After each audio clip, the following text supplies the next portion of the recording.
Hi, I'm a random guy on the internet that makes Godzilla stop motions, and I've been doing it since 2014. So I wanted to give a couple tips that I've learned over the years on how I make my stop motions, in case you might want to dive into it as well. First things first, you're going to need a software to actually take your pictures. I use Stop Motion Studio because it's easy and it uses my phone, so I can easily take pictures and then implement them onto my computer, and it has a built-in paint function, so I can easily draw onto my frames.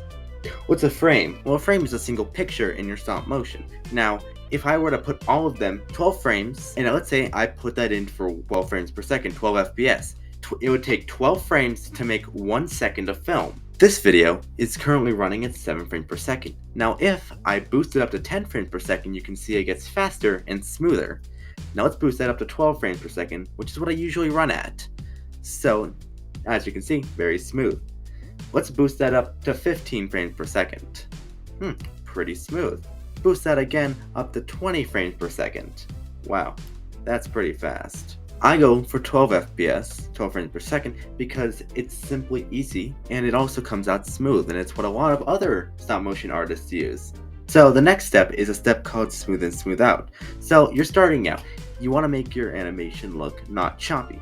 So you want to make the spaces between movements distantly equal. So they are the equal distance away from each other. This does in fact make it look okay, but it also makes it look like a robot. There's no real feeling to it. It doesn't look realistic at all. By using this trick called smooth in, smooth out, as you can see, it makes it look a lot more organic. And it works because you're having more pictures in the arc, at the ends of the arc, than in the middle, making it seem like he's speeding up but slowing down at the end like a real arm. It also helps with expressions. Let's say you want to make someone do a movement that they can't balance easily. So you want to make them take a step. Well, you could either be an idiot and have your hand in there. Hands are never fun to see in a stop motion. As you can see, it doesn't look very good.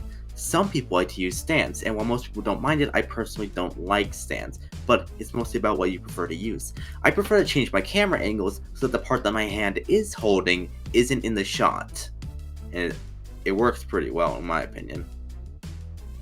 The fun part to me was actually figuring out how I'm supposed to do this, so I'm going to leave a lot of that to you. You can do your own research, but these are just a couple of tips that I found pretty useful and I wish I had more early on. But anyway, that's the end of this video. Thank you for watching, and maybe look at some of my other videos, because this is definitely not what I make normally. Have a good day.